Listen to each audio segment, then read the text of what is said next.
วัสดีค่ะก็กลับมาช่องรักสุขภาพอีกแล้วนะคะวันนี้เราเมนูคีโตแบบง่ายๆกันเลยนะคะจากวุ้นเส้นมาด้วยกันนะคะ3เมนูด้วยกันนะคะบอกเลยทำง่ายฟินแน่นอนค่ะแต่ก่อนไปดูก็อย่าลืมกดติดตามช่องนี้ก่อนเลยค่ะเดี๋ยวเราไปดูสูตรแรกกันเลยค่ะสูตรเดี๋ยวเราจะต้องเตรียมน้ำไว้นะคะเพื่อที่จะแช่วุ้นเส้นไว้ 5-10 นาทีนะคะทีนี้นะคะเราจะแช่วุ้นเส้นกันค่ะไว้ 5-10 นาทีค่ะหลังจากนั้น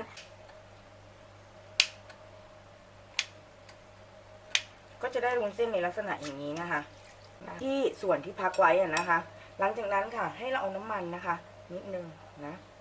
ใส่ให้ทั่ววุ้นเส้นเลยนะคะแล้วก็อีกอย่างที่ขาดไม่ได้ก็คือปลากระป๋องนะคะวันนี้เลือกใช้สีเล็กนะคะเพราะว่ามีลดราคาในเซเว่นเนาะมัน ดอกทานตะวันบอกนะคะในการปรุงอาหารทุกครั้งที่เป็นคลีนนะคะเราใส่กระเทียมลงไปนะคะเจียวพอกระเทียมหอมนะคะป๋องที่เราเตรียมไว้นี่นะคะปลากระป๋องนะคะเทลงไปเลยค่ะนะคะสับนิดนึงอันเล็กๆเราไม่ต้องสับนะหลังจากนั้นนะคะให้เพื่อนๆใส่นะคะไม่ว่าจะเป็นคะน้าใส่ผักลงไปนะคะพอนั้นเราก็จะใส่ผักลงไปนะคะหลังจากนั้นนะคะคือเราจะไม่ปรุงรสเลยเพราะว่าในปลากระป๋องเองเนี่ยเขาก็ปรุงรสมาแล้วเนาะสุดท้ายเลยค่ะสุขภาพนะคะคลุกเคล้านะคะน้ำให้เข้ากันถ้าอยากได้สีสันเพิ่มนะคะหรือเพื่อนๆอยากได้สีสันเพิ่มนะคะเทไปนิดนึงนะคะเพื่อความที่มีสีสันที่สวยงามนะเขาจะนะนี่ค่ะวุ้นเส้นน้ำก็ให้เป็นก้อนนะคะที่สำคัญนะคะวุ้นเส้นจะมีตัวสวยมากๆเลยนะคะเห็นไหมแค่นี้ก็คือเป็นเมนูปลากระป๋องที่อร่อยแสนอร่อยแล้วนะคะแล้วก็ไม่คือเนื้อน้ำซอสเนื้อเสิร์ฟกันนะคะวุ้นเส้นก็จะเรียงตัวสวยงามมากเลยนะคะไม่เป็นก้อนนะคะกินง่ายจัดจานง่ายขั้นตอนแรกนะคะเราก็ทำในส่วนของวุ้นเส้นก่อนนะคะเราก็จะต้องแช่วุ้นเส้นเนาะวันนี้นะคะก็วุ้นเส้นนะเราจะตัดกันนะคะแล้วก็แช่น้ำทิ้งไว้นะคะแช่วุ้นเส้นทิ้งไว้นะคะค่ะหลังจากนั้นนะคะให้เราตัดนะคะเป็นท่อนๆนะคะเพื่อที่จะนะคะวุ้นเส้นนะคะก็จะได้ไม่พันกันและก็ที่สำคัญนะคะอร่อยแล้วก็ไม่เป็นก้อนนะคะเป็นให้เราเอาพริกกับในส่วนของกระเทียมนะคะตำนะคะใส่เกลือพูนิดนึงค่ะผัดให้เข้ากันนะคะนำนะคะกระเทียมนะคะแล้วก็พริกก็จะใส่กุ้งไปนะคะในขั้นตอนนี้นะ กุ้งพอสุกนะคะแล้วรีบพักเลยนะคะเพราะว่าเดี๋ยวกุ้งมันจะแข็งแล้วไม่อร่อยนะคะนี่นะคะเดี๋ยวเราก็จะผัดกุ้งพอให้กุ้งสุกนิดๆนะพอแล้ว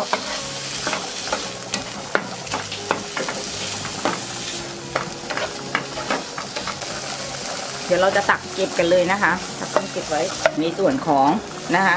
ในส่วนของเนื้อไก่นะคะนี่ค่ะไปค่ะนิดนึงนะ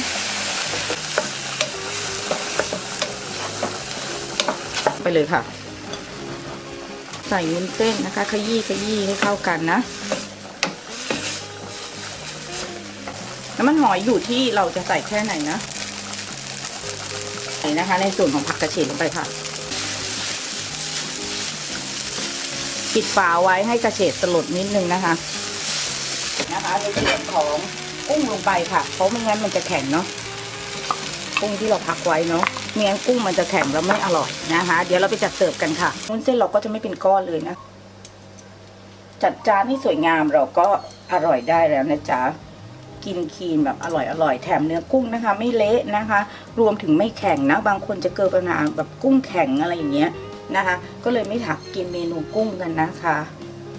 ใช้วุ้นเส้นนะคะเป็นอาหารที่มีแคลอรี่ต่ำนะคะวันนี้เราจะมีเทคนิคนะคะโดยการใส่ไข่ด้วยนะคะและผัดอย่างไรไม่เป็นก้อนนะคะขั้นแรกนะคะให้เราเตรียมน้ำเลยค่ะสะอาดอย่างที่2ค่ะวุ้นเส้นนะคะยี่ห้ออะไรให้วุ้นเส้นอิ่มน้ำก่อนนะคะสักครู่แล้วหลังจากนั้นเดี๋ยวเรามาทำขั้นตอนต่อไปกันค่ะหลังจากนั้นนะคะให้เราตัดใช้กรรไกรคมๆนะตัดให้สั้นๆนะคะแล้วก็เอาขึ้นมาเสด็จน้ำกันไว้นะคะหลังจากนั้นนะคะเราก็เสด็จน้ำไว้อย่างนี้นะคะแล้วก็เตรียมนะคะให้น้ำออกเยอะที่สุดนะแล้วก็เตรียมในขั้นตอนต่อไปเลยค่ะทีนี้เรามาดูวิธีทำกันเลยค่ะหลังจากเราเตรียมชะอมไว้เรียบร้อยอย่างนี้นะคะให้เราเอามาคลุกกับในส่วนของนะคะวุ้นเส้นนะคะคลุกเคล้าเข้าด้วยกันนะอาจจะใช้มือก็ได้เลยนะไปเนาะนะคะซีอิ๊วขาวโลโซเดียมนะคะ และน้ำมันหอยโรโซเดียมคลุกเคล้าลงไปนะคะแล้วก็ใส่น้ำมันนิดนึงใส่น้ำนิดนึงนะคะหรือว่าน้ำมันตรงนี้นิดนึงเส้นมันจะได้ไม่เป็นก้อนนะคะเดี๋ยวเราจะใส่น้ำมันตรงนี้นิดนึงนะคะใส่น้ำมันนิดนึงนะคะหลังจากนั้นเดี๋ยวเราไปทำกันนะคะค่ะพอกระเทียมมันนั่นแล้วนะคะก็ขยี้ไข่นะคะใส่ไข่2 ฟองขยี้ไปนะคะ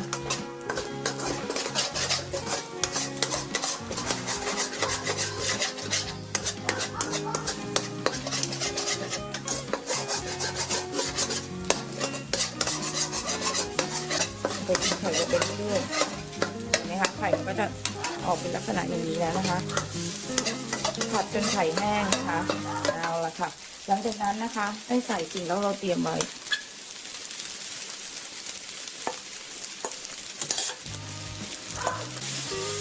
แค่นี้นะคะเส้นก็จะไม่ติดแล้วนะคะเดี๋ยวเราจะใส่น้ำซุปนิดนึงนะคะเพื่อความหอมเนาะและอร่อยนะคะเราน่าจะมาสอนทำผงปรุงรสกันนะคะเห็นไหมเส้นก็จะไม่ติดนะคะเดี๋ยวเราจะใส่น้ำซุปนิดนึงนะคะ